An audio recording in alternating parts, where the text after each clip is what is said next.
All right, we have day 63, and they did some plumbing trenching here for the new sewer line that has to run from the back of the house. So apparently they had to bring it all the way out pretty close to the front yard and connect it to this guy. And that's a big trench.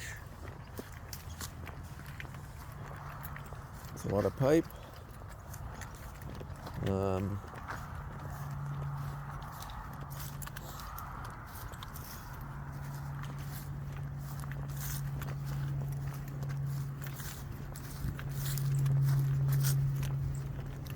They were supposed to put a dumpster right here for the roof tear off, but now this trench is in the way, so it's kind of screwed up the whole process. So really not sure what the solution is, but can I get across this? Let's see here. Step.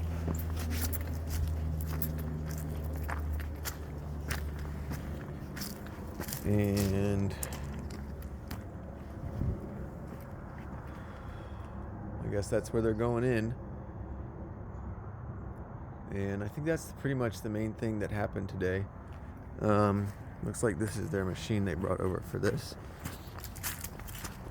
And I saw, yep, the egress windows for the basement got installed, so that happened as well. But I think that's pretty much it. What happened today? Outdoor sewer plumbing. I don't think anything really happened inside. But yeah. All right, that's it. See ya.